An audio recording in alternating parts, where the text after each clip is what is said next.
Witness me, Smegma Crazies, and welcome back to Mad Max. I realize that despite going through Deep Fry's area and Jeet's area and unlocking, well, you know, side flames on my vehicle, I haven't gone through the process of actually using these yet. So allow me to give a demonstration. Your side flamers use up your gas tank, which, as long as you have a stronghold close by with the oil well, will never really be a problem. But depending on how many side exhausts you have, they can pump up some reasonable damage.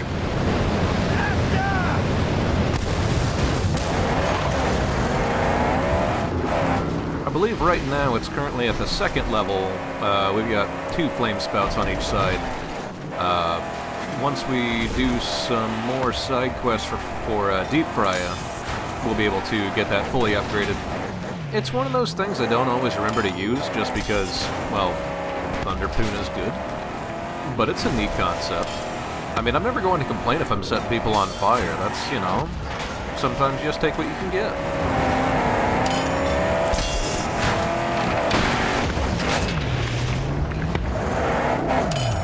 The way I think it would probably be more effective is if, kind of like the, some of the, I don't know what you call them, some of the enemy vehicles have back burners. If the car had a back burner, I think it'd be more effective, but as a side burner, if you can find a way to mix it with the side scraping wheels, the grinders, it's something else. The problem is the button to activate the fire and the button to use the grinders, they're on opposite sides of the controller, and I only have so many thumbs. Still, it's not bad. I enjoy having it.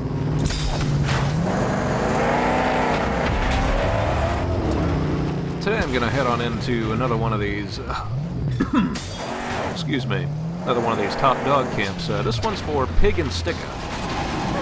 Apparently he likes to stick knives in people. I am going to skip over most of this camp because it's largely unremarkable. I will spend some time at least showing off this fight though, because man, this fight kind of kicks my butt. You may notice that shield back there, their shields look a little more ornate, I guess I'd call it. So those are actually war bucklers. Their shields are more robust than the average person. I don't think they do any more damage, but they are the next level up of shields. In fact, they're the maximum level of shields. They're big old jerks, and I don't like them. They also wear assless chaps, which I always kind of have to wonder about the name assless chaps. I mean, granted, I'm not much of a chap expert, but are there, you know, ass chaps? I kind of figured the only chaps you really run into are assless chaps.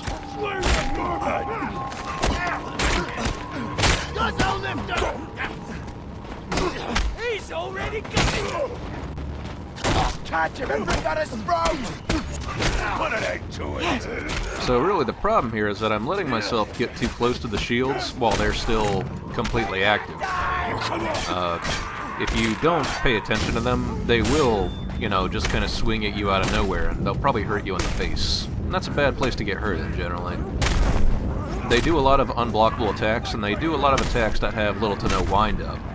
So, can't recommend fighting these guys too much. Or at least can't recommend being too close to these guys when they're doing their business. Otherwise, you're just going to get caught in a whirlwind like that. How is it to have just seconds? You can still do the shield shatter at least. The problem being, it takes 2, maybe 3 shatters to actually knock away their shield. Whereas with some of the other bucklers, their shields are kind of, they're kind of scattershot. These guys actually have well-made shields. Drifter! You could have died! He's going!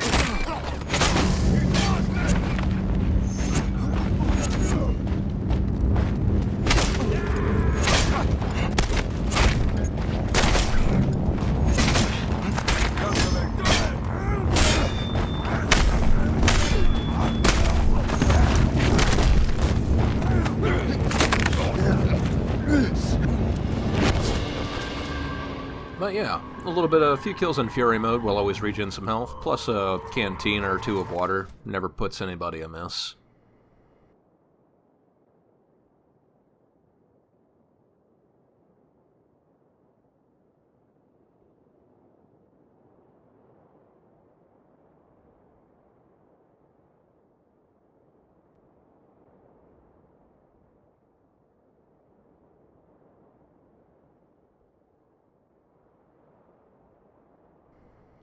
I find it very convenient for this history relic to be in this can, considering the top dog is Pig and Sticker.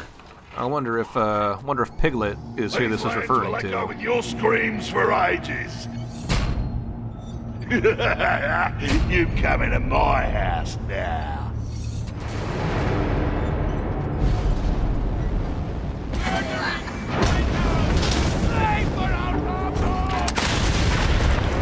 So, Pig and Sticker, as his name would, what's the word I'm looking for, ironically indicate, is actually weak to ships.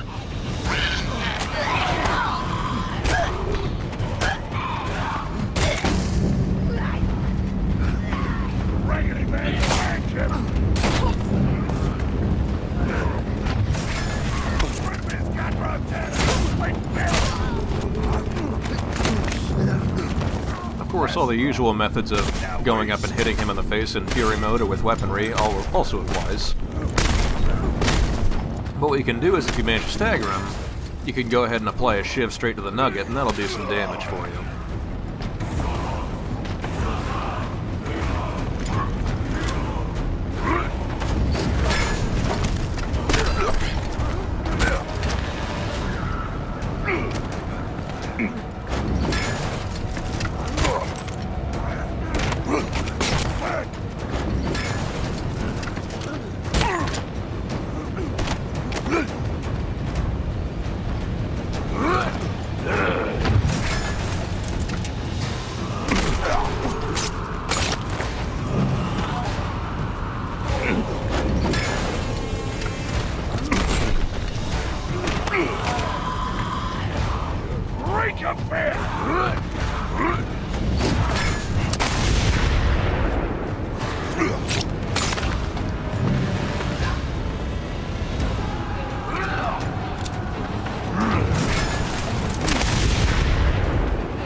So one of the main reasons I came here to take out Tyrant's Lash is that this is actually the gateway to doing the side mission for Pink Eye.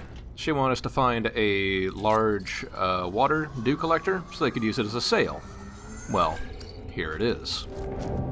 You know, we just have to deal with some angry natives, but that's nothing new.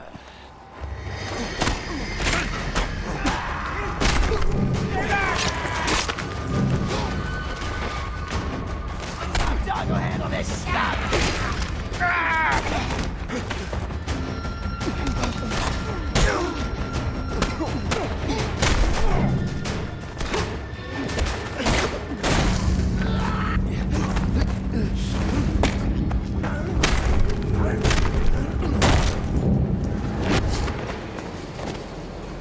I say this is their sail. Time to pop a flare.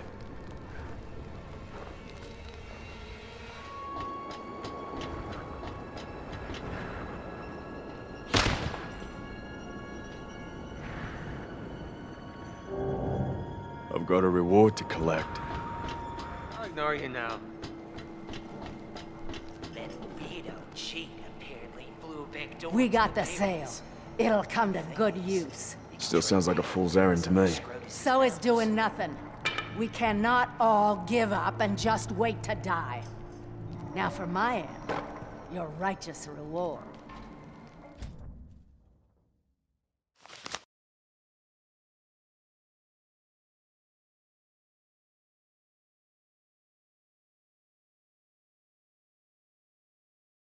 I'll find these landmarks. I'll find the loot.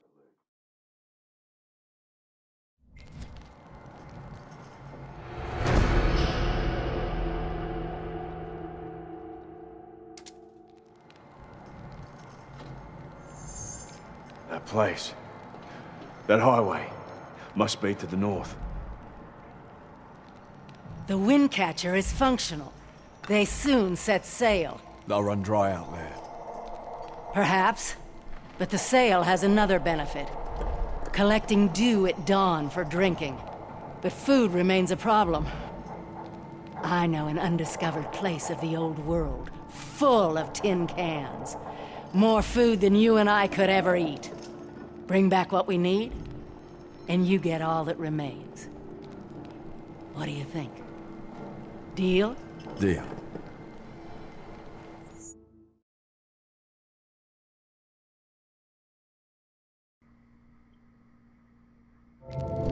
So, this is the quest to unlock It the lies maggot hidden farm in between these two locations. in Pink Eye Cross marks Stronghold. the spot. But you better know exactly where you go looking. The dunes are treacherous. We haven't really spent much time out in the dunes yet, but you know what? It's almost like I equipped these Dune Cup tires for a good reason. The dunes are vast and empty, and once in a while you'll encounter buzzards, but mostly it's empty. Sand raged here in the dark days. Drowned and dried the flesh of man and machine alike. All the shallow graves, and the storms still come. Yes, we could do better. There's not really that much out here. There's a few interesting geological points, some scavenge locations, but mostly the dune's just empty. I mean, I think it's kind of neat to have a desert. Flare to get the bearing. But it is what it is. Mostly the buzzards spend a lot of time out here, so there is that consideration. The sacred wind, fire, and joined together with the sacrament of the piston.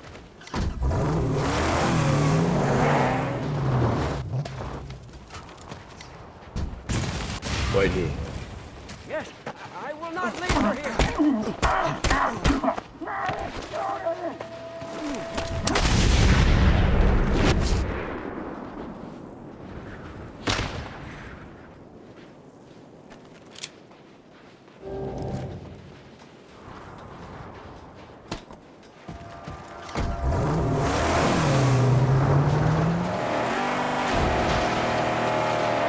I think she said to look between the two flare signals. He's got to find an overlook that shows the in-between spot. Yeah, I see. You have your ways, finally inspired. Not for me to question. Oh no, where the angel flies, I too shall follow. This should provide a good enough view. You were what, Saint? There's nothing here? Only sand.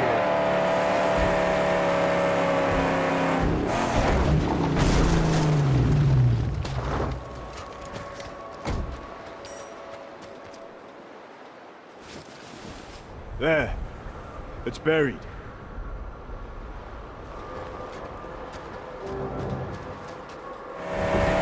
I have not heard of this place before. Winds must have unearthed this tomb.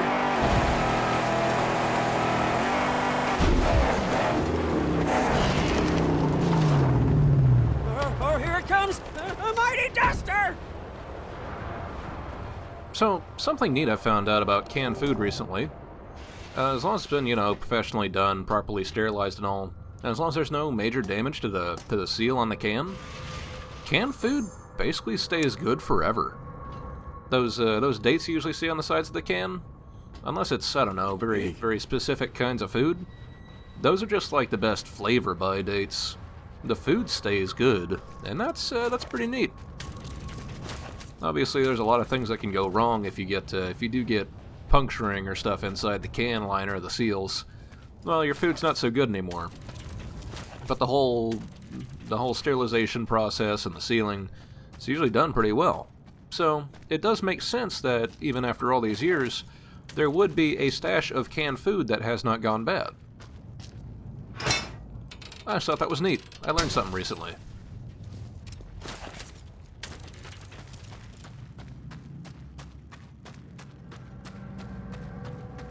this was set up as an emergency shelter.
They're trying to shield themselves.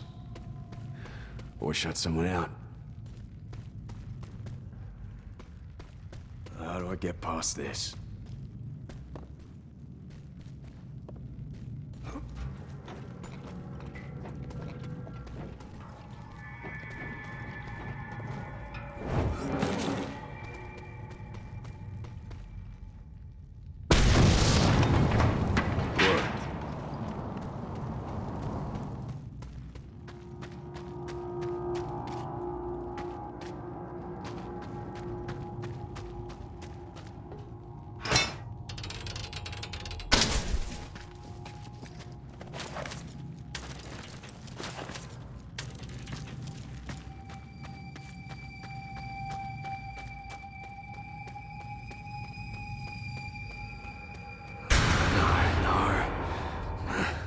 Work.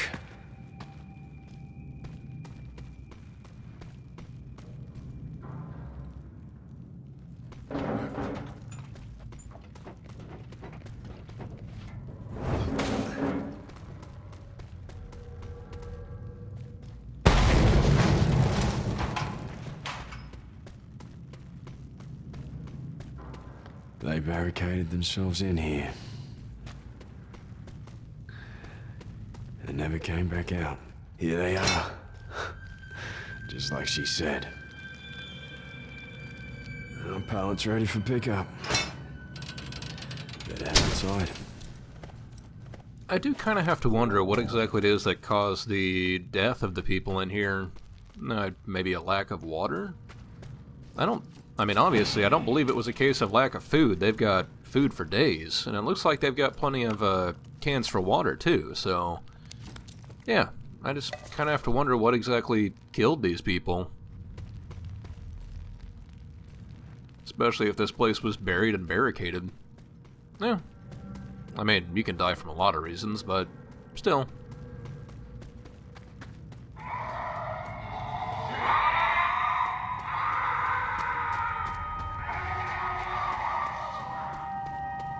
The explosion attracted attention.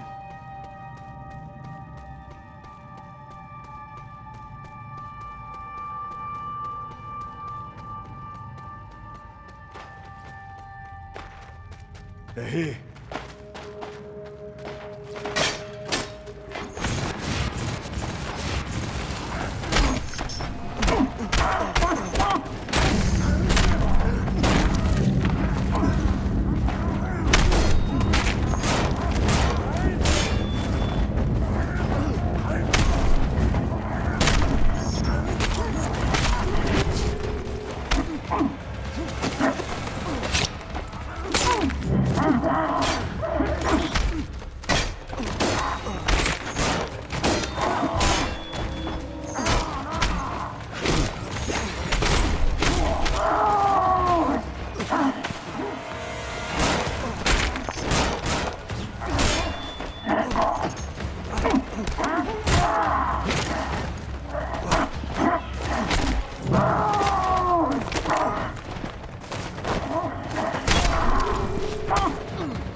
course, I suppose it's important for somebody else to make use of this food before somebody comes down here and screws everything up, so we'll have to head up top and pop a flare.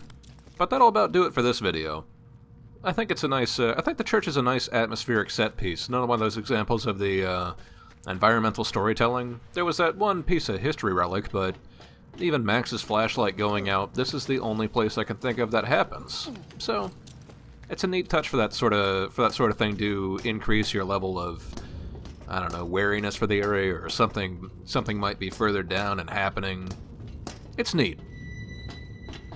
But I'll go ahead and sign off here, and I hope you'll join me next time. Until then, stay thirsty. Most infidels fail to recognize the sacred parts of faith. Now she sends her crew over. Schemes scattered across the hills and valleys.